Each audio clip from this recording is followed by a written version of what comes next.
Sure. I don't see why not. I can split the commission with you for each target. That's fair enough, certainly. I'll need to be present when you kill the targets, mind you. While I'm aware you're an experienced killer, they are still my contracts. The details are in my safe house. As my clients told me, there's no rush. I wouldn't be bothered if we didn't get around to any of these. Sometimes I see things in my periphery, and I need to reorient my thoughts.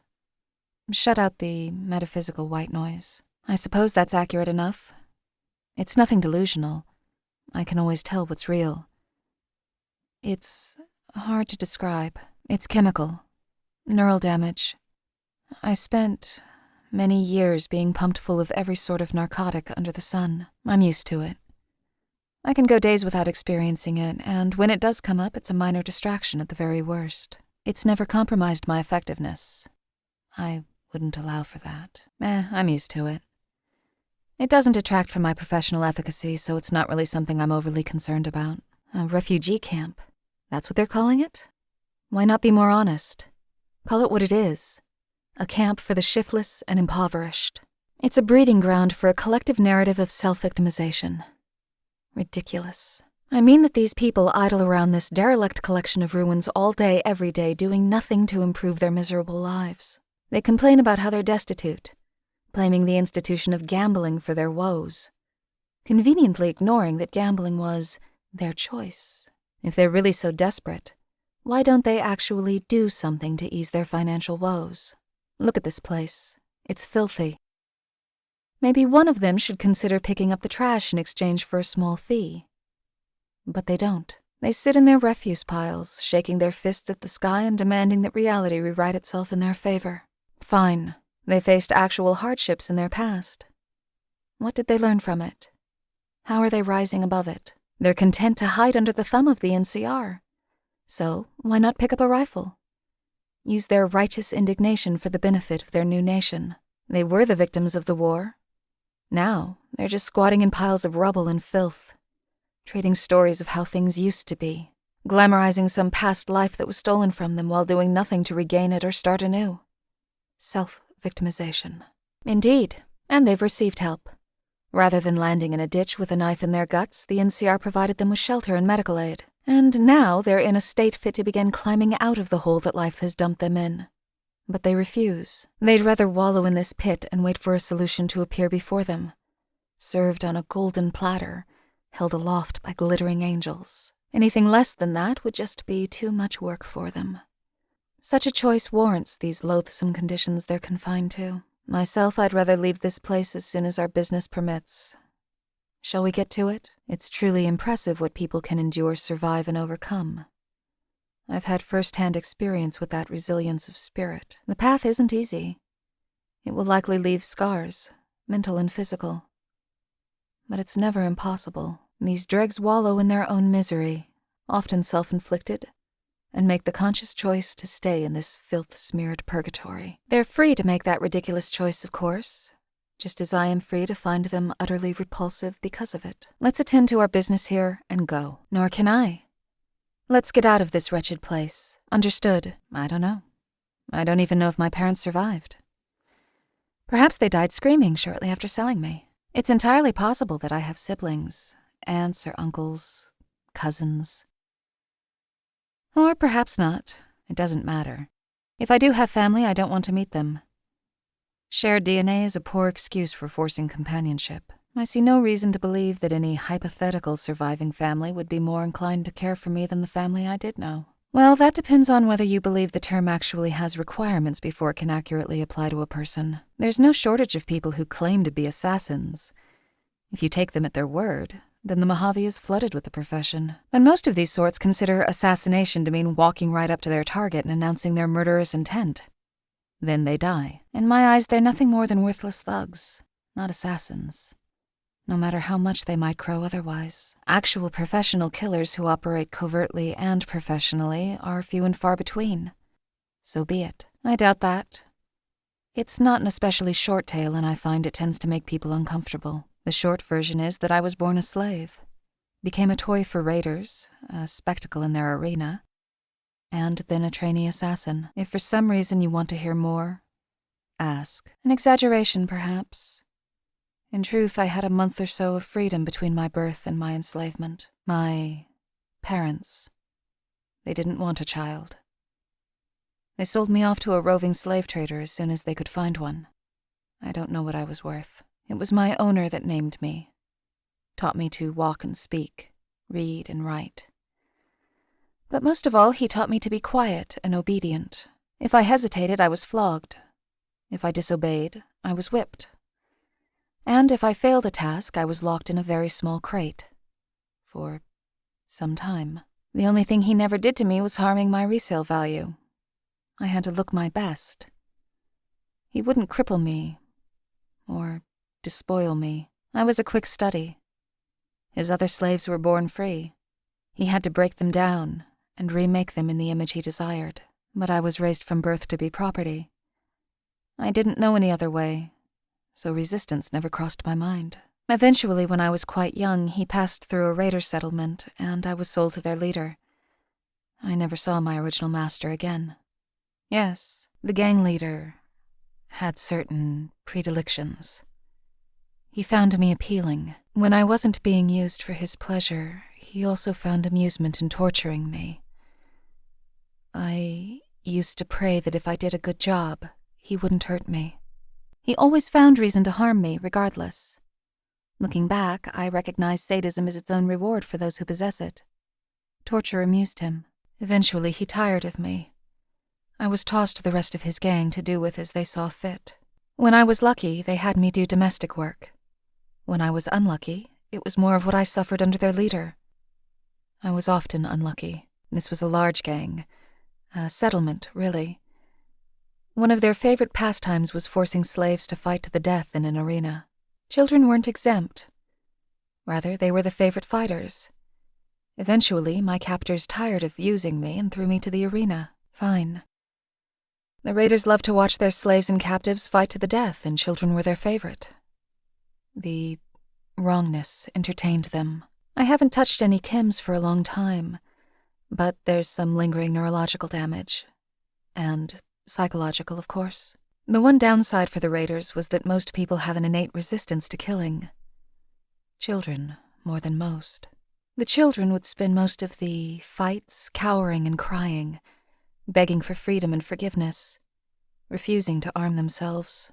But I was taught from birth to be obedient. I must do whatever my owner commanded, without a flicker of hesitation. When they placed me in the arena and told me to kill, that's what I did.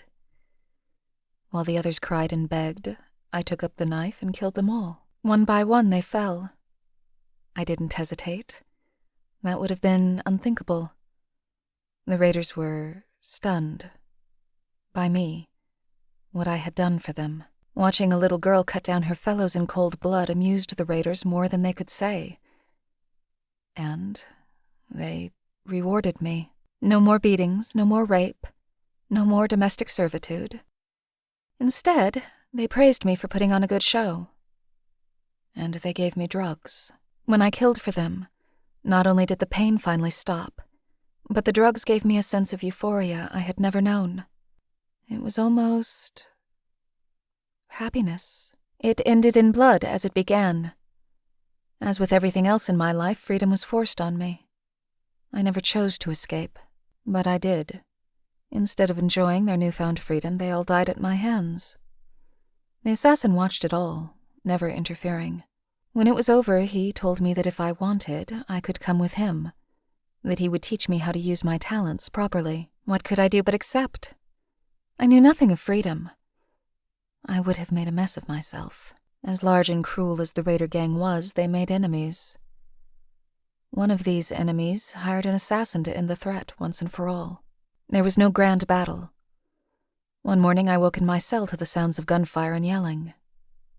Then silence. Some minutes later, a stranger strolled into the holding cages. He looked at all of us chattel, and then he unlocked our cells, told us we were free. The other children, they despised me almost as much as they feared me. They had seen me as I killed every slave that was sent against me. They watched the raiders praise me for killing their friends and family. In their eyes, I was the embodiment of all they had suffered. When they were given their freedom, they decided to tie up the last loose end. Maybe they thought I wouldn't fight with no raiders directing me. He died. Not at the hands of another assassin, not to a botched job, not through any violent means. He died of lung disease. I could have thrown his body in the street, but out of respect I buried him in the desert and took his blade for my own use. It serves me well. No, the past cannot be changed. Regrets only serve as a distraction, and my mind needs to be focused to be effective. They barely fought back. They were slaves and captures, ripped from their ordinary, happy lives, forced into collars and told to kill or be killed. All they had was fear and hesitation.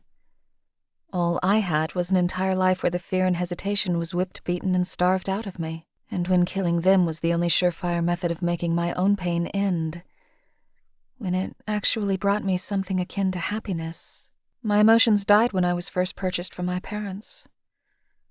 All the same, the raiders managed to force a degree of bloodlust on me. Beyond proper medications? I take sleeping pills for practical reasons, but otherwise, no. Not since the day I was released. No doubt they're a pleasant escape for those who choose to indulge. I never had that choice. The drugs were forced on me, and it never stopped. When I was finally free of them, I had clarity. A fog lifted. I never want to lose that clarity again. Truly? I can't see what the appeal would be, but very well. He's dead. Not at my hands, but dead all the same. He was a lieutenant in a slaver ring operated by a man named Schrader. Several years ago, Schrader's ring began to come into conflict with another group, operated by a man named Dietrich. My former master was captured in a skirmish with Dietrich, and they decided to make an example of him for Schrader's crew to witness. They flayed him alive and nailed his skin to the door of Schrader's HQ. How unfortunate for him. The man who had rescued me brought me with him. As he promised, he began to teach me his trade. Everything between that point and us speaking right now falls into job details, which I don't discuss. I had experience with killing, and my instincts were sharp, but I lacked finesse, let alone experience with weaponry or subtler methods. He taught me to shoot, to wield a blade, to move silently and unseen. I already knew how to read, but he gave me a real education. If I failed a task, disappointed him in some way, he would lecture me harshly and then let me try again. He was strict, but never cruel. Soon, I was accompanying him on missions. He would offer advice and make suggestions, but for the first time, I had autonomy, real freedom. We weren't close, and our relationship was never anything more than professional. He simply wanted to pass on his skills and knowledge. That never bothered me. He was the first person I ever met that didn't want me to suffer. In time, I became skilled enough to accept my own contracts without him. He had nothing left to teach me, so he stopped trying. We were just two independent murderers, living in the same building. And that's where my personal history ends. Perhaps, but when a group is rushing for blood, my thoughts don't immediately turn to how I can subdue them non-lethally. And really, the thought of mercy never crossed my mind. All of my experiences taught me that life is cheap and easily thrown away. They wanted me dead. I wanted to live. Somebody is going to lose in that equation, and I wasn't going to let it be me. Thank you. That is not necessary. I've heard about what happened here. Makes me feel confident in my own methodology. Nobody bothered with performing recon, gathering intel as to whether or not their targets were even present. The commanders had no grasp on the situation on the ground, and the soldiers had no idea what they ought to be doing. The NCR even failed to capitalize on it for propaganda purposes. They could have used it to show their strength and unfettered resolve. Instead, they meekly apologize and deflect blame. They come off as idiotic, bloodthirsty, and weak-willed. Ridiculous. I leave matters of ethics and morality to philosophers and philanthropists. I'm an assassin. I don't see much inherent value in human life. Whether or not the attack was justified is irrelevant to me. I'm simply unable to grasp how they failed so badly on so many levels. An organized military accidentally massacres a village of non-combatants. It sounds like the punchline to a joke. Whatever. Fretting over the past is a mistake. Shall we proceed? I think they already have. The people of the Mojave despise them. They've made themselves out to be murderous conquerors. For a nation so fond of espousing the importance of justice and democracy, this is a stain they can never wash away. Perhaps. The enmity between the NCR and the Khans is very old. Each side has wounded the other.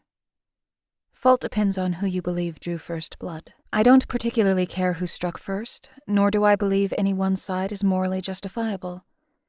I have no stake in any of this. Above all else, the infamous Bitter Springs incident, massacre, whatever you want to call it, it was all utterly pointless. You really have no shortage of enemies. You should really consider doing your killing anonymously. This never happens to me, you know. Pulse grenade to lock up their armor, and then a blade through the neck seam under their helmet. Kevlar is useless against blades.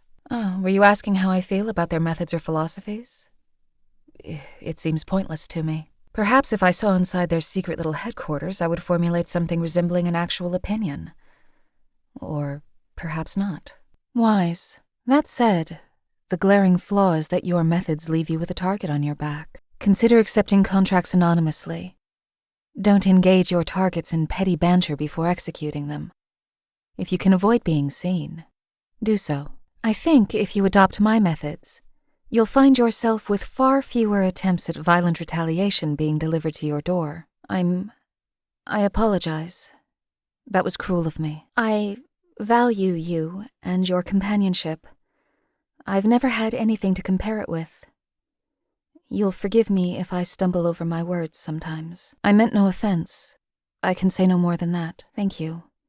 I'll make it up to you by killing anyone who actually tries to cause you harm. Surely that's fair. Well, lead on. I'll follow you as long as you'll have me. Don't be absurd.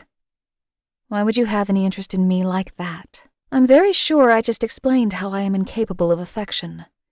There are thousands that would be more suitable for your feelings. No doubt you would be happier pursuing somebody that isn't fundamentally broken, inside and out. Don't be absurd.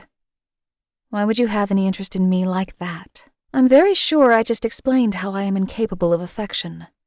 There are thousands that would be more suitable for your feelings. No doubt you would be happier pursuing somebody that isn't fundamentally broken, inside and out. Well, that's farcical. Besides, even if you're not technically paying my wages, I still consider you to be my client. I'm an assassin, not a hooker. That said, while your persistence over this subject is mildly obnoxious, I'm not overly bothered. I've found you to be relatively trustworthy so far. Out of respect, I suppose I'd allow you to broach this topic again once I'm no longer under contract to you. If you actually care that much. In the meantime, I have a very clear job to do, and you have whatever it is that motivates you. Let's get back to work. Yes, you didn't offend me. I'm not even capable of feeling offense, you know? I suppose it's actually almost flattering that you would even consider me for such a thing. Rest assured, the issue here is my wealth of emotional and psychological problems. I've no doubt you'll find someone capable of returning your affections someday. But for now, let's just get back to business. Yes? Take cover! Ambush! As you say, I suppose. Interpret it as you want. I just don't have much to say. We only have so much time on Earth. Less than we usually expect. I'd prefer not to waste it on idle chatter. I suppose tailing you around is the only way I'd get to walk freely through Legion territory. Normally stealth would be necessary. A few times. I've received many contracts from individuals in the NCR, and, as you may imagine, many of those individuals despise the Legion. Naturally, the Legion isn't thrilled to have assassins from the West strolling through their lands and killing their people. And if that assassin happens to be female and incapable of breeding, why, I may well be asking for a machete to the skull, if I were seen. And that's the key. It's a side effect of my pleasant upbringing as a slave to raiders. I suppose I ought to be grateful that's the extent of my internal damage. It doesn't trouble me. I've no interest in bearing children. Even if I did, I somehow suspect that I'm not ideal parent material. I don't hate anything. I think the society the Legion wants to create is inherently incompatible with human nature and needlessly sadistic. Common thought would dictate that my own experience with slavery and all of its associated horrors would have me despise the Legion on principle. Why should I extend the effort? What would it accomplish? My experiences were terrible, but that which does not kill me makes me stronger. It is what it is. Legionaries tend to be quite skilled at navigating the land. Crouching in a bush would get me shot, most likely. I mostly move at night, utilize distractions and diversions to keep attention focused away from my location, that sort of thing. Worth noting, when I say Legion territory, I specifically mean the fringes. I've never been deep into Caesar's lands, nor would I ever wish to. Once the war is concluded, that will likely be the end of my dealings with the Legion.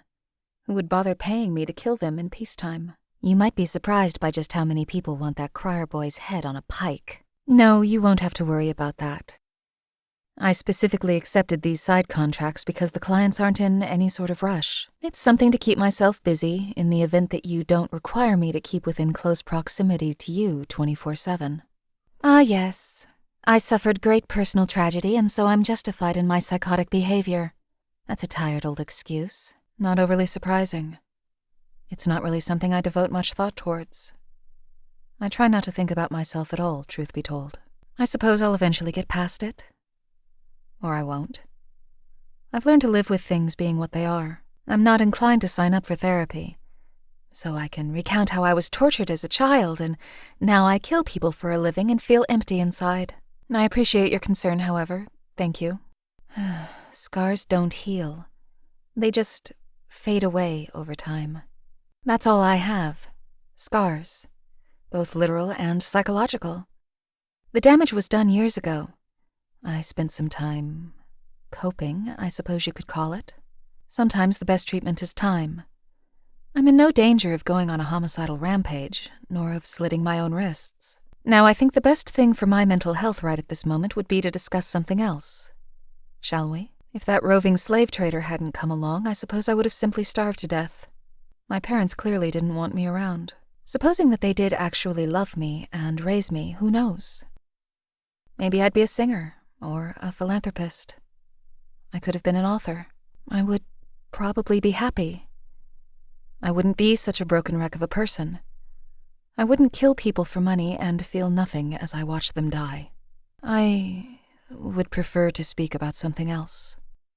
Oh, you'll forgive my saying so, but that friend of yours, Eliza, seems disproportionately bitter for having lived such an idyllic life. It's annoying. Watch for cazadores.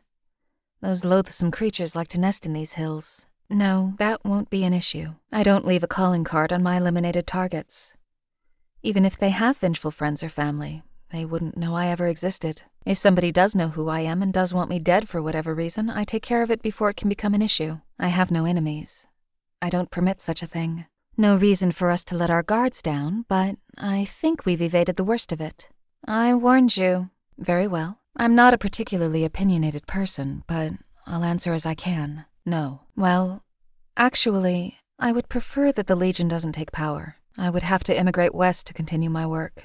The Legion wouldn't have much use or tolerance for my services. That said, it would be a mild inconvenience. I have no deeper stake than that. If you were to commit to working for Caesar, I'd accept that. What? Violet. Apparently. I generally don't feel much of anything. The Fiends aren't an exception. They don't hire me, and nobody else hires me to kill them. Fiend hunting is good publicity for headhunters and bounty killers. For killers that operate in the shadows, they're not worth the paltry bounties that army personnel and grieving families can offer up. Shall we kill them all? I respect their conviction, even as I'm convinced that they're doomed to fail. Accessible medical aid and the free exchange of ideas are appealing concepts.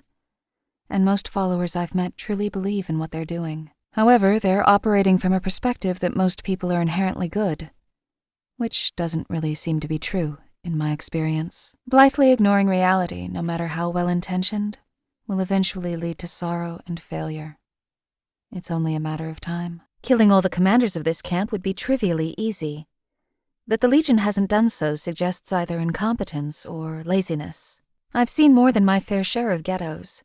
They're all alike in the same ways. Perhaps poverty and degradation are the great human unifiers. I don't enjoy anything. I'm an emotionally dead, hollow, empty shell of a human whose only reason for living is to kill others for money. I purchase ammunition, gun oil, whetstones, and medical supplies. Of course, I also keep myself fed and hydrated. No, I haven't. You're surprisingly charitable. That's rare, especially around here. However, that's an easy trait for someone to take advantage of. Precisely what community do you believe I'm a part of? I owe no loyalty to the dregs that find themselves in the slums surrounding my current safe house. I try to spare at least an hour every day for silent meditation, to keep myself focused. I also read whatever I can. Content doesn't matter. Children's books, encyclopedias, porno novels, biographies or fantasies, whatever. It isn't enjoyment, but I do try to know as much as I can. And anything to distract me from my thoughts is welcome. Yes. I listen to music. Not the dated nonsense on the radio, of course. Music, it was never ruined for me. Not like everything else. It makes me feel calm. It can almost evoke feelings. Positive ones. I value that more than I can say. And, I kind of like flowers. They're pretty. How do you figure that? Thank you. If you say so. Right. I'm at your back. Nobody has ever thought that before. You're clearly insane. I suppose I'm obligated to keep you from getting hurt then.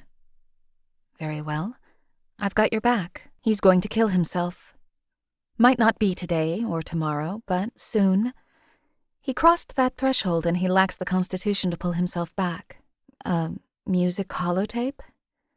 What am I meant to do with this? I'm not so good at murder that I could use it as a weapon, you know. I did say that, yes. I suppose I'm just surprised you bothered to internalize that bit of worthless personal trivia. I don't suppose there's anything wrong in enjoying myself from time to time. Thank you. Truly, I apologize. I'm not really used to being the recipient of random acts of kindness. I didn't mean to insult your efforts. So, yes, thank you. Truly, I appreciate that you kept my personal foibles in mind for whatever reason. I tried hiring prostitutes back when I was just getting started. Thought maybe a professional would help me feel something. I was wrong. The rich and frivolous, throwing their money around on ostentatious displays of personal indulgence as a mark of prestige. I don't know which number is higher. How many of these sorts I've killed, or how many I've had as anonymous clientele. I mean that many of these prospective aristocrats here are frivolous with their own money, as well as with other people's lives. A man who earns just enough to subsist will have to be very sure of what he's doing before he will commit to paying somebody like me. It lends an appropriate sense of gravity to the decision to have another person killed for your own reasons. But men who will cheerfully pay hundreds for a steak just to pat themselves on the back for affluence think nothing of paying for death. And so, what for most people is a serious decision with grave consequences becomes just a frivolous bit of cheap revenge for these sorts. At the very least, they tend to reserve assassinations for those they deem to be rivals, and not so much for the ones they consider inferior. It's a rare combination of bloodlust, cowardice, wealth, and misanthropy that would compel someone to contract an assassin on total strangers. I have no moral objections. I don't really have any morals at all, really. An aversion to sadism is the closest I come, I suppose. If my price is paid, if my client doesn't telegraph some diabolical plan to stab me in the back, if I believe I can kill the target, I accept. I don't care whether my target deserves to die, nor do I care how repulsive my client may seem to be. I'm a professional. No more and no less. That said, I recognize that in a truly just world, these sorts of men would be lined up against the wall. Myself along with them, no doubt. Surely that's enough pontification for the moment. Shall we proceed? And they're deeply enthralled by the notion that they alone control the world, even as they need people like me to do their dirty work for them. Just remember, people like you and I have experienced hardships, difficulties that force us to adapt to the harsh brutalities of life. But these sorts of men are so cushioned, they're devastated if you so much as tell them no. Perhaps they should tread more carefully. Such lifestyle choices tend to make enemies, and they're ill-equipped to survive such encounters. I've been saving them up. I've done a job or two for the cons. Their feud with the NCR is a matter of blood, so hiring outside assassins is too impersonal. But if it's a matter of maintaining their stranglehold on the drug market, oh yes. They're quite willing to employ any means available. As for actual opinions, their war with the NCR is folly. It doesn't matter how tough they are. They don't have the numbers to win. The Brotherhood already learned that lesson, to their sorrow. And I can say from experience, members of the Brotherhood are harder to kill. If they truly wish to establish their own Khanate, they should evacuate the Mojave in short order. Hidden Valley. An organization with the longevity and secrecy of the Brotherhood tends to build a mystique around itself. Their members believe so firmly in their own righteousness that it can be easy to forget that they're only human. Standing here in their inner sanctum, it's easier to get some perspective.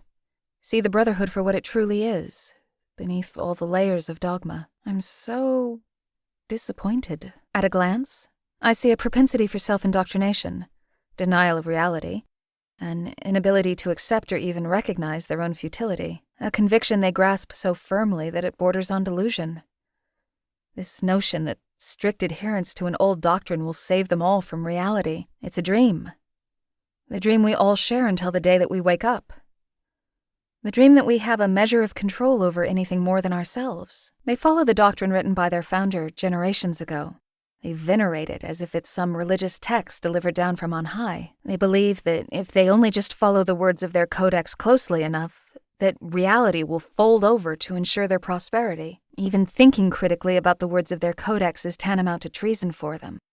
Almost certainly because it would damage the illusion. The Brotherhood of Steel, as an ideology, is untenable. The only way for the organization to continue is by violating the doctrine that defines them. It's not a failure to adapt to ever-changing circumstances so much as it is refusal. There's a light at the end of the tunnel, but they turn their back to it and somehow see it as a philosophical victory over everyone else. If the rules they follow led them to this, of what use are the rules? I suppose some may see their position tragic. Me? I just find it overwhelmingly pathetic. Really. Because I've killed several people with a sharpened piece of metal, one of the least technical objects in the history of the planet. If the Brotherhood's goal is peacekeeping, then perhaps they should try actually doing it for once. If the goal is to simply sit upon a hoard of advanced tech, then it seems as if they've accomplished it already. And yet they're still dying out. It's almost fascinating. The stricter they follow their codex, the more certain the organization's death becomes. And still, they don't waver. All the technology in the world can't keep reality at bay. They'll realize this eventually, when it's far too late to save themselves. Well, you won't have to wait long. They're surrounded by enemies on all sides, and they've chosen to, almost literally, bury their heads in the sand. I wonder, are they truly blind to the writing on the wall, or is it nothing more than willful ignorance? Either way, I wouldn't expect it to matter when their end finally comes. And it's fast approaching. I can see that, plain as day. I can tell you that he seems like the sort of individual who could use the services of a skilled assassin, at least. Pass along one of my business cards the next time you meet him, would you? I don't feel anything about House. Not to imply I'm inundated with feelings for anything else, of course. I have no stake in this armistice with the NCR, nor do I care how he manages the new Vegas city-state. That's his business, literally and otherwise. He's dead. I don't bother forming opinions on corpses. If I did, I'd be too busy to do my job. Only so many hours in the day, you know? He killed people for a living, and yet some junkie with a score to settle knows his name and location. Ugh, bounty hunters. Supposing I live long enough to retire one day, a place like this wouldn't be so bad. Eventually, perhaps. If nothing kills me first, I won't be able to do my job efficiently past a certain age. I'm not so foolish as to persist doing dangerous work that I can't keep up with. I don't need constant stimulation either.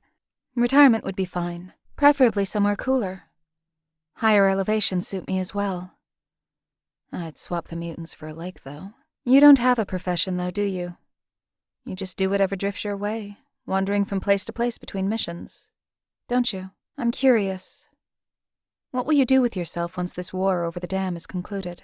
Home is where you make it, I suppose. Unless the Legion were to take power, I would remain as well. Business is good here. Though home implies a connection deeper than just the place where you live or do business. Perhaps in time, it would come to me, too. Who knows? And you have that high-end luxury suite at the top of the tower on the Strip. Easy to stay put when you're treated so well, no doubt. I can respect that. There's a great deal to see out in the world. I'd like to look out on the ocean one day, myself. Well, there's a great deal of east to explore. Whether or not it's civilized beyond Arizona, I couldn't say. It would take extraordinary circumstances to push me beyond the Rockies. The further from civilization I go, the less need there is for my trade. I suppose that's one way to do it. Not everyone that excels at violence necessarily enjoys it. Many would be happy to hang up their guns for good. Me, I don't care. My days of trauma and degradation are behind me, and assassination work doesn't bother me in the slightest. That has to be the loudest door I've ever encountered. If you want me to put those hinges out of their misery, say the word. Well, first and foremost, I require half of my commission up front. If a prospective client can't manage that, then there's no deal. Beyond that, I'm not especially picky. Sometimes a client will be obviously untrustworthy, and I'll decline their contract for my own security. The most common reason for me to decline a job, though, is if I don't believe I could kill the target. A common example of this would be Kaisar. I've been asked to kill him more than once, but I've always refused. I see no way for a woman to get anywhere near Kaisar, except possibly through slavery. And slaves lack for both weapons and escape options. It isn't viable. And while I consider myself to be a consummate professional, I'm not so dedicated to my career that I'll kill myself in the attempt. However, if I accept a contract, it will be carried out. I won't be bribed, intimidated, coerced, or convinced. If I have a target, they will die. Are you implying you do the headhunting work for free? I doubt that. I may not be well versed into the nuances of what is or is not just, but I'm confident that murder for hire doesn't qualify, no matter the target. Even if your target deserves to die, accepting a contract on his life is inherently impersonal, not righteous punishment. If anyone in that equation is morally upstanding, it would be your client. Lacking the ability to kill, he contracts you. As I said, the dividing line between my work and bounty work is that what I do in the shadows. And I know exactly what I am. For a battered and generally reviled tribe of insular outlaws, the Great Khans have some genuinely high-end weapons. Someone must be supplying them. When you say men, do you specifically mean adult males or just mankind in general? Because the latter number is far higher. As for specific numbers, I have no idea. Likely triple digits either way. I'm quite good at what I do, and my prices are very reasonable. Killing is my profession. I suppose I'm just not interested in making a sport of it, keeping track of numbers and personal records. I'd prefer they don't take power, if for no other reason than my hunch that they'd take objection to everything I represent. Despite my sex, my only talents are killing. As if that weren't enough, I'm not even biologically capable of bearing children. If someone in the Legion wanted to purchase my services, fine. I don't pick and choose my clientele based on their personal ideology, but I suspect that wouldn't happen. If nothing else, the Legion seems quite firm in their beliefs, less likely to bend their own rules. Their loss. I suppose they'll just have to keep relying on their own assassins, shoddy and ineffectual as they may be. Met many men named Charlotte, have you? I believe I bought my rifle here, years ago. I have a question, if you'll indulge me. Do you support the NCR? Generally, I suppose, but specifically in regards to their desire to annex the Mojave. Everyone seems to have an opinion. Not particularly. Government agencies, as well as private citizens, make for prolific and lucrative work. That said, I've spent the majority of my professional life in the Mojave as it is now. Lawless and untamed. There's never been a shortage of work. However, the NCR seems less honest. The very fact that they make use of my services while simultaneously espousing the rule of law is proof of that. The appeal of a democratic government is giving its citizenry a voice in the decisions that affect its entire society. I understand. And yet, so often the people involved are entirely self-interested, to the detriment of the citizens it's supposed to represent and defend. It's a system rife with hypocrisy, corruption, and vice, all the while preaching about the evils of these traits and how they must be purged. I suppose I'm morbidly curious as to why it is that people on the ground level, the ones most liable to be crushed by government, would support it. Hence my original question. Do you support it? I see. I can't fault your decision. If nothing else, it would promise to be very lucrative. Governments like to claim that they exist to benefit the people on every level of its society. Yet, they're often most beneficial to individuals. Winning the Mojave for the NCR would make you rich, famous, and respected. You could do nearly anything you'd like, with impunity, is it? My understanding is that the NCR's inability to safeguard its people on the fringes of its territory is the primary reason so many detest it. Many complain about heavy taxation, but from what I've seen, the real issue is heavy taxation with no benefits to show for it. The people living deep in NCR territory are supplied with power, water, food, education, and relative safety. To live under such comparatively luxurious standards is worth a bit of taxation for most of the citizenry in question. Most of them, anyway. But that's only the heart of their civilization. On the outskirts, it's a very different story. They pay the same taxes with nothing to show for it. Then combine that with their tendency to overlook the activities of criminal elements, like me, if it benefits them. I believe their priority is profit. It would be ludicrously hypocritical of me to condemn them for that, but you seem to actually have faith in them. I'm not saying this in an attempt to sway your opinions or choice of allegiance, mind you. I just think you should be aware of these things. Taking everything at face value is a fine way to get stabbed in the back by a blade you never saw coming. Keep it in mind. Well, you should have no worries on that front. They have no shortage of funds to pay those of us that do good work for them. The ideologies they espouse are irrelevant to us. What matters is that the metaphorical checks keep clearing. I respect your commitment to professionalism. Utilize your skills to walk a path you don't dislike and reap the benefits. We have that in common. I believe we work well together, and perhaps our shared methodologies are the reason for that. Well, my curiosity is sated. Shall we move on? Fair enough. I have no personal investment in what system of government the Mojave chooses to accept, or is forced to accept, as the case may be. I believe we are each answerable only to ourselves alone. I see no benefit in spreading a system that espouses an opposing ideology. I'll kill who I'm paid to kill, and leave military matters to those who care for such things. It's no business of mine, nor of yours, evidently. I've never claimed to follow some immutable code of ethics. I consider such things to be contradictory and pointless. Take killing, for instance. It's something we both do a good deal of, and it's a topic that society is frustratingly ambiguous about. Most religious texts forbid killing. Most societies have very strict laws about killing, and most people would readily agree that it's a bad thing. And yet, war is glorious. Targeted vengeance holds an air of romantic drama, and self-defense is lauded across the wasteland. Ah, but it's okay because you were killing the enemy, is the inferred technicality. Yet, that too is contradictory. If all sins are excusable when committed upon the enemy, why is it that we define and punish war crimes? Why praise empathy and understanding? It's meaningless. Morality is what you choose to make of it, and I place no stock in the ethical values held by polite society. Whatever that is. I was raised apart from society. I only entered it in the tail end of my adolescence. I can rightly say that I am not a part of it. I don't live by some personal code. The closest that I come is avoiding pointless cruelty and sadism. Why fret over the minutiae? Well, now that's frustrating. You kill some truly fascinating people, don't you? Professionally, I'm almost envious. For a group espousing law and order and justice for all, my initial thoughts were that they would feel obligated to try and kill or detain me. But I've found numerous clients among their population, especially the upper echelons of their class hierarchy. The more a man espouses the importance of democracy and fair play, the more likely he is to hire me if he finds himself losing, I've found. Though that's not what you asked. My feelings on the Republic as a whole are quite similar to my feelings on everything else in life. That is to say, I feel nothing. And now we walk into Nellis. Tell me, do you have a list of impossible tasks you're checking off, or is this blind luck? This seems counterintuitive.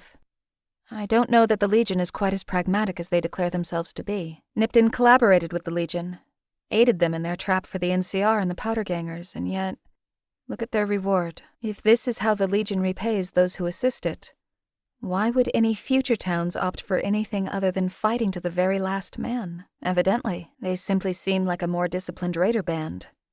I grew up surrounded by raiders, and strung-up corpses were a familiar sight. I feel as though they were more honest. They did it because it amused them.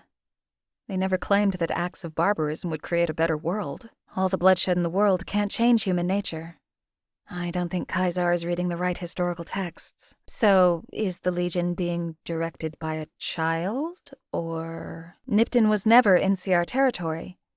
All the Legion has managed to convey is that they're entirely unreasonable and motivated primarily by carnage. If anything, this will simply unite people against the Legion, even if it means reluctantly allying with the NCR. The NCR may be corrupt and ineffectual, but at least they only want to tax me, which is more than I could say of the Legion. Something to that effect. I'm aware of the reasoning behind the slaughter. However, the crime Nipton was so guilty of was to side with the Legion.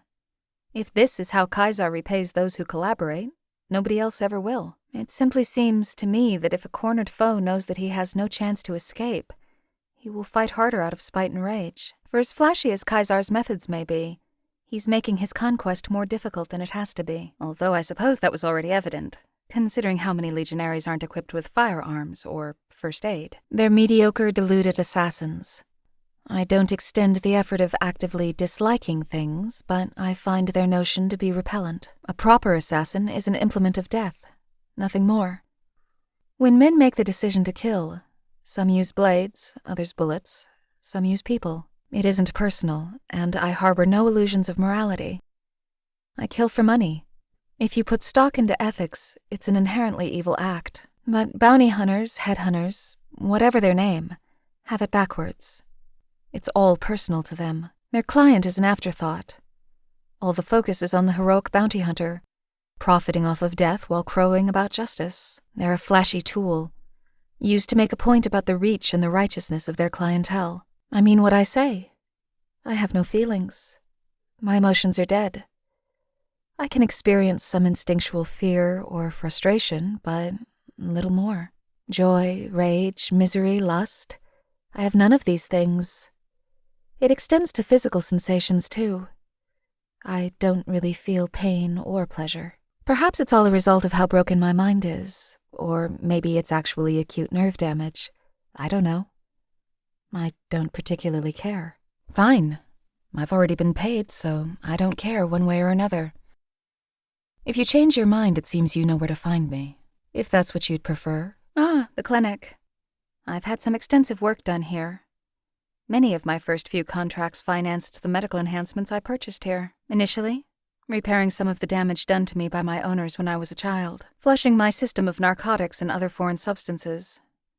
Then there was tendon damage, broken bones that had healed improperly. They offered to give me fertility treatments, but I'm not interested in reproducing. I don't much care for children, so I can do without. Once that was all done, I purchased several of their performance-enhancing implants, as many as my body could take, really. Heightened reflexes, better eyesight, hearing, etc. Anything that would aid my ability to efficiently kill my targets with little effort, such as life. For a group as idealistic as the followers to be around for as long as they have, they must be willing to make some moral compromises. It's not as if my blood money came with a detailed explanation of how I earned it. Besides, I already got paid.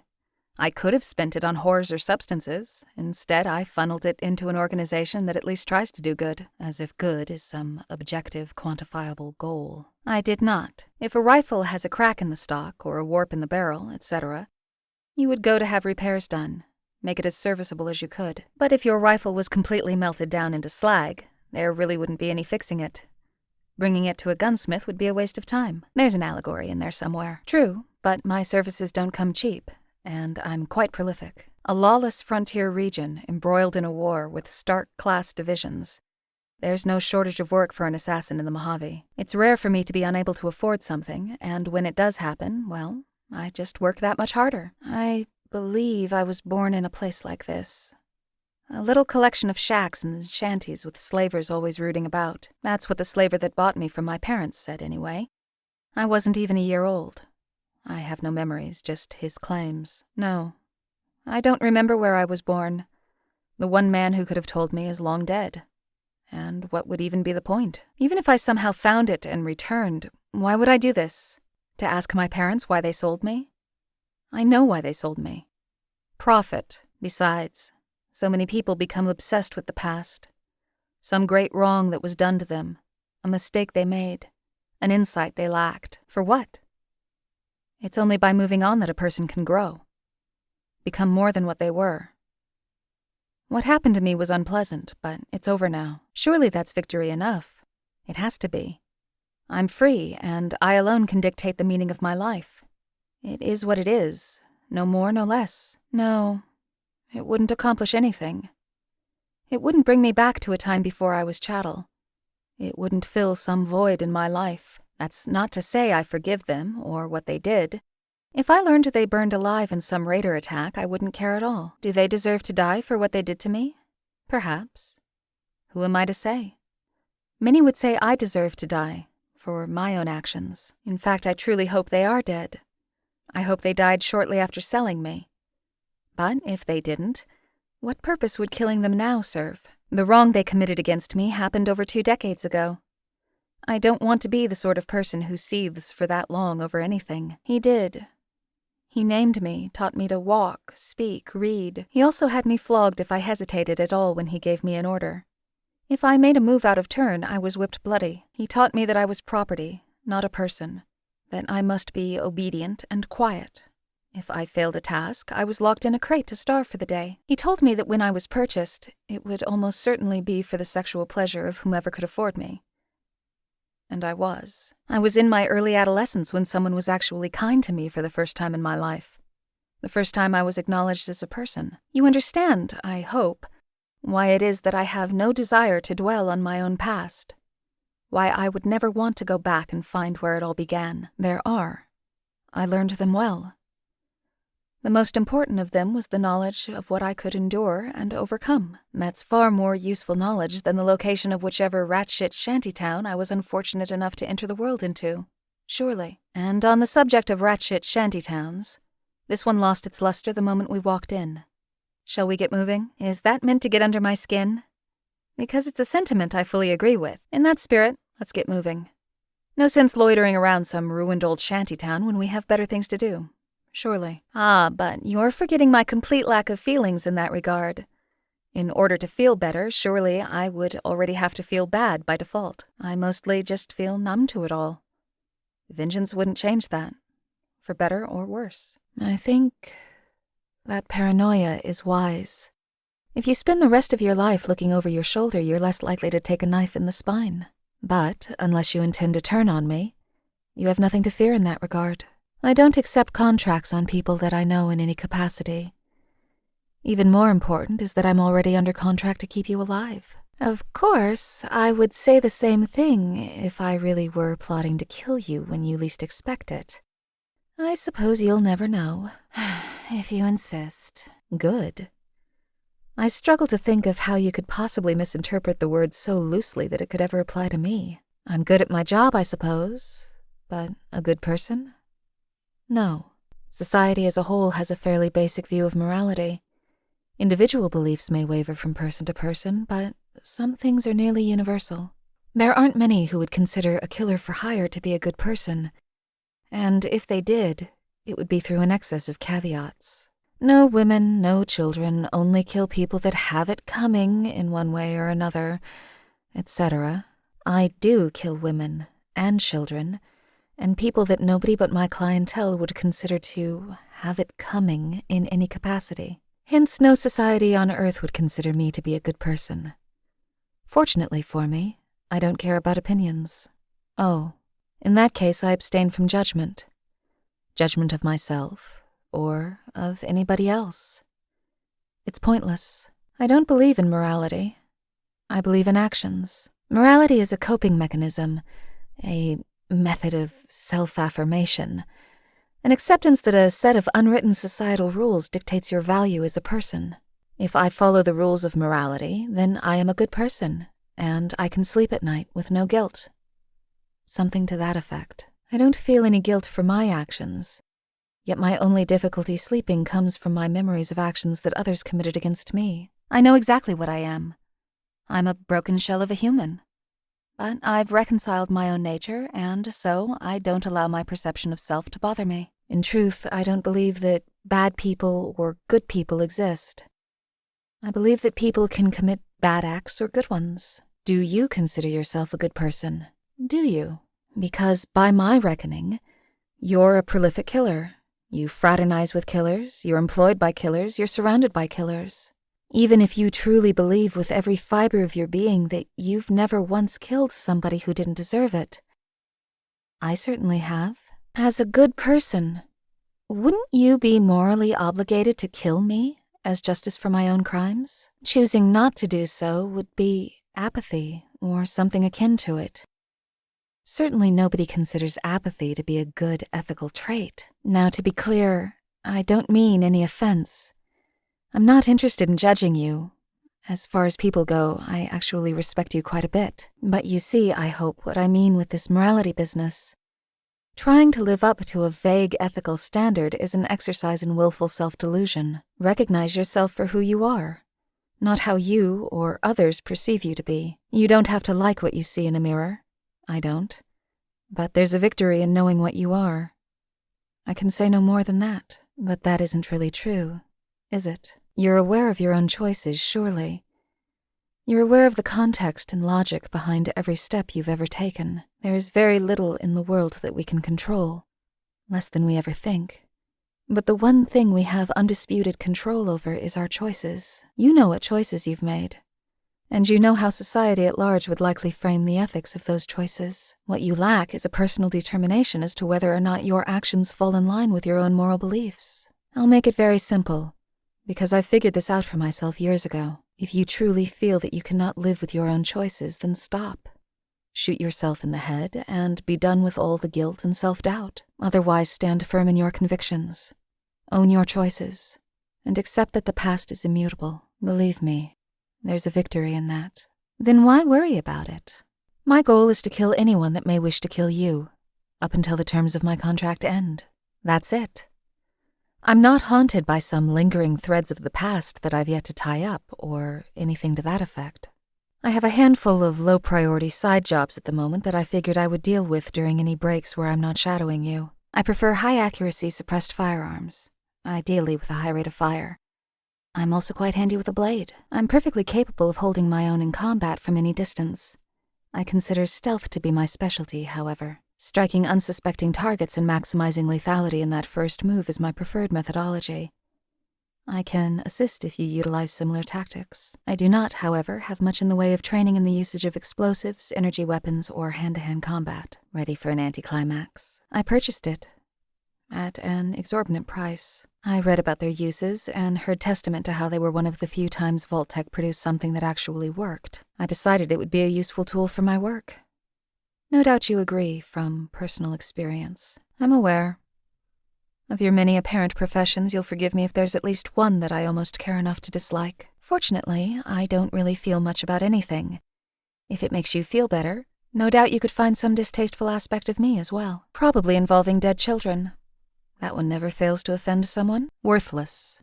There can be good money in performing jobs for criminal gangs, or for decapitating criminal gangs. But the powder gangers don't have the money to hire assassins, and they're too vulnerable for anyone to bother contracting me. Are you asking for personal reasons? I'm afraid I can't accept any contracts from you. I strongly prefer anonymity from my clients. Dead drops, encrypted communication, couriers. It's safer for them and for myself, but in general, I don't have a fixed price point. It depends on the target. Some random outlaw nobody, couple hundred caps. High-ranking military personnel, at least 1,000. Likely more. President Kimball? 100,000. Upfront. Could I? Absolutely. Would I? Unlikely. The only ones I can think of with both the motive and the financial incentive would be the Legion. For a faction so enraptured by social Darwinism, they're rather infatuated with the notion that women are incapable of murder. Their loss.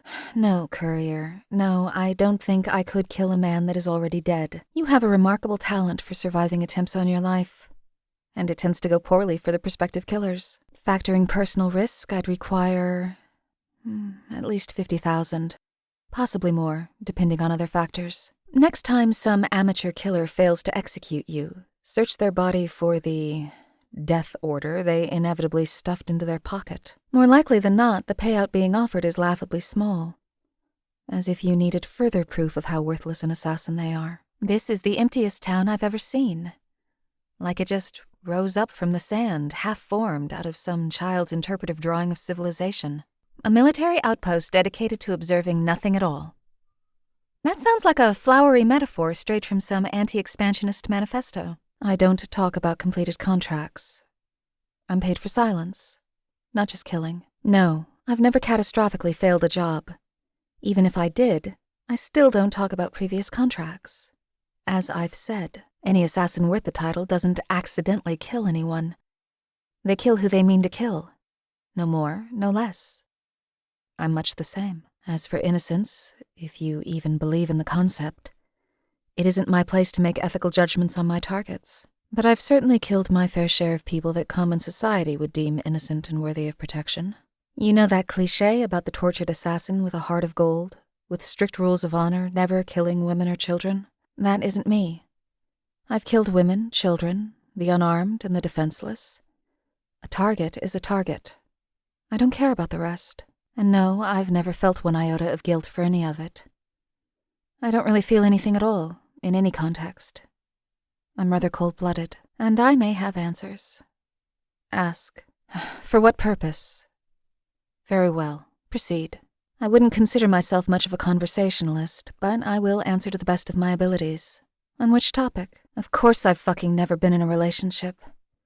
You'll forgive me for saying so, but what an absurd question. Look at me. I'm an emotionally dead killer. I've been called a soulless husk of a human, which seems apt enough. Even if someone were so insane as to desire me, do you truly believe I could reciprocate? I don't have feelings or empathy or warmth. I'm not even capable of feeling the most basic physical pleasure that comes with relationships. I don't even have platonic friends. I'm not like you.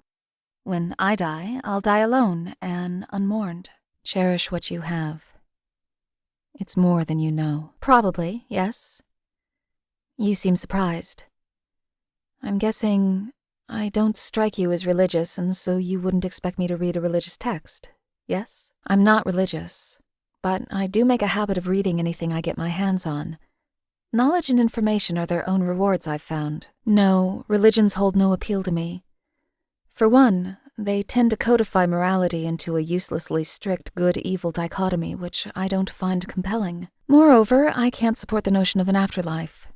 It breeds complacency and apathy towards the lives we currently lead. After all, why should one struggle to improve their lives if it's all fleeting, soon to be replaced with a far more idyllic, permanent existence? Conversely, if one is already striving for an improved existence, the threat of failing to qualify for heaven could distract from their focus. After all, if everyone is focused solely on securing their place in a hypothetical afterlife, why should we bother trying to improve our reality? No, I believe our time on Earth is fleeting, and it's up to each of us to imbue the time we have with our own meaning, and live with the consequences. When I was a girl, I used to dream about flight, leaving the world behind. Now it's enough if I can just avoid dreaming. Ugh. Don't mind me if I start breathing through my scarf. I despise the smell of chems.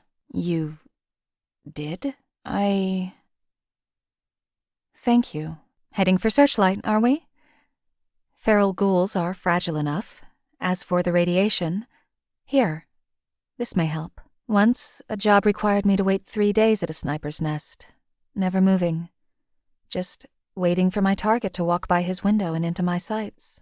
Even if this stuff wasn't 2 centuries old, I'd still prefer water. This storage room hasn't been opened in 200 years? How is it that none of these prospective treasure hunters have ever heard of a drill? With a personality like that, I'm truly shocked that he lived for as long as he did. Nobody will miss him. Ah, now this is familiar, in all the worst ways. Throw in some torture and a bit of sexual abuse, and it'll be just like I was a child again. It's a dirty, blood-spattered pit, where the drug-addled dregs of humanity can entertain themselves by watching dumb animals gore one another. When they aren't eviscerating each other for the sport of their owners, the animals are kept locked away in tiny, dark cells. Substitute the animals with slave children, and there you go. It's a near-perfect recreation of my childhood. I don't know exactly. Somewhere south of the Mojave. Not so far that it wasn't desert, of course. I really wasn't in a sound state of mind as I was led north, so tracking landmarks didn't occur to me. You're joking. And the people of Westside honestly believe themselves to be the innocent victims of fiend attacks? I'm not condoning the fiends, mind you. They're cruel and sadistic, as any other raider band, but their conflict with Westside seems reciprocal. I don't like this place. I don't like what it stands for, and I don't like these people. I'm fine. Thank you. I have taken great strides to leave my past firmly behind me. I trained my mind to prevent it from conjuring up memories of that miserable time. Walking into a facsimile of the worst part of my life caught me off guard. That's all. I'm fine. What's done is done. Memories only hurt you if you allow them, and I'm no longer some wretched slave child. We'll leave when you're ready. I already came to that conclusion years ago. It was an unexpected memory, not some sudden burst of renewed psychological trauma. We'll leave when you're ready for us to leave. Smarter people than I have analyzed the futility of gambling on games of luck. All I have to add is that the games are incredibly boring as well. Interesting. What would bring the Khans and the fiends to blows? Perhaps the Khans tried to save the villagers. Too late, I suppose. Is Tully aware that the Legion likes to stage ambushes from that spot right next to his business? Tell him to lay down some satchel charges next time. Those NCR merchants ought to find a new venue to hawk their wares. The Legion likes to stage ambushes from this bridge. This place smells like death. For a man with nothing interesting to say, he's in no hurry to stop talking. The most efficient way to neutralize your target would be to snipe him from afar, before he can speak. It would also make him shut up for once. Dealing with Ulysses has been rather irritating. I look forward to being done with this place. I don't appreciate having my time wasted. And if somebody must try to kill me or you, the least they could do is have a reason that makes sense. No, I don't care enough about him or his ridiculous motivations to actually exert the effort to dislike him. But I can be annoyed, sure. Clearly, he's a homicidal lunatic with aspirations of mass murder, but he pretends as if it's a normal reaction to you existing. You served as the method of conveyance for the destruction of this settlement he fetishized. So somehow wildly launching nukes is the logical response? No, I don't think so. I think he employs a very flowery, melodramatic affectation that lends him the illusion of competence. The man seems to be under the impression that you, a courier, making repeat stops to a burgeoning settlement with urgent need of deliveries, is in some way a deeply symbolic gesture of your strange, idealized affection for the location. He's clearly projecting. And delusional. Perhaps. I feel it necessary to point out that I've also been traumatized, but I didn't choose to cope by launching ICBMs into population centers. I think it would be simpler to just kill him, but as always, I am at your command. That does seem to be the simplest solution to raving madmen, doesn't it? I suppose we ought to get to work then. I don't think our mannerisms are really very comparable.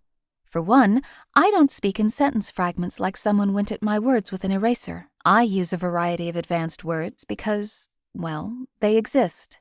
And I know how to string a proper sentence together with them, so why not? This one, though, prefers to use some bizarre monosyllabic syntax to obfuscate how petty his goals truly are. I'm angry that this settlement I wanted to live in exploded, and now I'm throwing a homicidal tantrum. Is a touch harder to rationalize. Also, his insistence on referring to the regional factions solely by their iconography was wearing thin by the third time he did it. As if a man that fetishizes the flag of some dead nation that he was never even a part of is some sort of expert on the meanings behind symbols. I'm picturing a man bent over backwards, his head wedged firmly up his own ass. Once it had purpose and potential, unfettered, flying as its pilot willed. Now it's a broken death trap. So allegorical. This target should be simple enough. Apparently, he's totally alone. I was told this one killed the last assassin to come after him. He won't fare so well this time. This target should be soft enough, but he'll likely be accompanied by some of his Kim addict clientele, a lieutenant in the Jackals.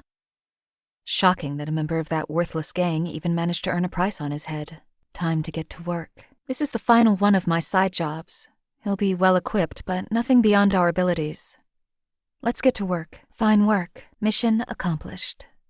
Time to get paid. That should satisfy my client. That one won't be bothering anyone again. Job's done. We should probably leave before the sheriff takes objection to assassins operating within his jurisdiction. That's somebody's problem solved. Good work. All right. That was the last of my side contracts. I appreciate your assistance. If they haven't told you themselves, I'm not going to speculate on their identity or motives. I've worked for them before, and they've been reliable as far as clients are concerned. That's all you need to know. Nothing personal. Discretion is part of my contract. I'm excellent at killing people. The entity that hired me wants me to follow you and kill anyone who would wish to do you harm. None of your enemies scare me, and I'm being paid a very agreeable amount. Enough to retain my services over a long stretch of time. Somebody wants you alive, courier. Should you feel honored or terrified, because this is what I'm best at. My life put me on this path. My experiences, the lessons I learned, the people who educated me. It all led to me being what I am now. The last years of my adolescence were spent teaching me all the fine details required for my profession. And so I excel at it. This is what I am. It's likely not the path I would have chosen for myself, but there's very little in life we can control, let alone predict. To do something else, turn my back on the tools that I was given, it's lashing out, denying my own reality. It's childish and futile. I refuse. Fatalistic. No, that's the opposite of my philosophy. I don't believe in fate, destiny, however you wish to describe it. It's all chaos. We as people tend to assign our own meanings and interpretations to the chaos, to calm ourselves in the face of it all. Events happen to us, often without our consent or even knowledge. The first step to self-determination is acceptance of our past experiences. We can rail against the circumstances we find ourselves in, and so often it burns us away. It accomplishes nothing but failure and misery. There is no greater plan. Nothing is preordained, and things don't need to have a reason before they occur. It is what it is, nothing more. It falls to each of us to make our own meaning for things, and live with the consequences. I would approve. And I'd also recommend you hire someone skilled that can neutralize threats before they cause any trouble. I assure you, the leader of a commerce-centric independent city-state would be able to afford to keep me on retainer. An independent city-state with a strong economy sounds like the ideal setting for a skilled assassin to do business, so I would approve. Moreover, securing that independence would put a target on your back. My contract to keep you alive ends after the Battle of Hoover Dam. But, well, I would prefer you don't come to any harm. If you plan on ousting the NCR and the Legion, a great many people will want your head on a pike. I think you'd find yourself in need of my services. I'm sure we could work out a favorable deal. I'm not so well versed in wilderness survival. I rarely stray far from population centers, so you'll forgive my lack of tactical insight. I don't understand tribalism. Isolating themselves hasn't given them any greater insight into life. They're no more moral than anyone else. Pacifism truly is the most asinine ideology. Feel free to shoot me and loot my corpse. I'm willfully defenseless, and that makes me a good person. Don't get distracted. Show yourself. We're not alone. Target spotted. In my sights. Dead man walking. Relax. For the moment. Scared them off. That's why I prefer attacking from shadows. So, you drew some blood. You're hardly the first. I could make this quick and painless, but I won't. You're going to struggle. Fine. You're just another number to me. You died the moment I laid eyes on you. I do this for a living. What chance do you have? Kill them all. You've breathed your last. Die. Heads up. They must be getting desperate. You fucking coward. You think running will save you? Run. Hide. Beg. Nothing will save you. I can smell your fear. Target silenced. I feel all warm and fuzzy inside. You won't be remembered. If I carved a notch for each kill, there would be nothing left of my poor blade. You deserved worse. Was that all? Targets eliminated. Targets silenced. How disappointing. Slowing me down will only make your death more agonizing. May have a new scar. Lucky me. That's been broken before. I've lived. You won't. Wherever you're going, I've ensured you won't want for company. Frag out. Careful. Are you certain? As you say. Good. It's easier to keep you alive if I'm nearby. Don't play with my emotions like that. Very well. I'll likely be at my Freeside safe house if you require my services again. Interesting. Very well. I'll be there. I'll be waiting at my Freeside safe house in that case. You won't have me waiting for too long, I hope? If anyone recognizes the utility of solo ops, it's me. I'll be at my safe house in Freeside then. Well, it won't be overly difficult to find my way there at least. I'll be waiting. It lacks subtlety, but I'll concede that it's very defensible. I'll be waiting. I'm at your command. After you. Roger that. You realize I'm an assassin, not a pack animal, yes? Don't be ridiculous. To be clear, I'm here to kill your enemies, not cart your junk collection around. In my element. You'll find I'm quite adaptable. What would you like to discuss? That can be done. Simple enough. They'll all die. One way or another. That's what I do best. Killing them before they even know I'm there is my stock in trade. We can speak for as long as you'd like, but I'm not sure why you would want to speak with me for so long. Understood. Simple enough. I'm quite handy with a blade. If that's your preference, I can adapt. I'd be a poor assassin if I could only use a gun. Very well. Understood. I'm not an impatient killer.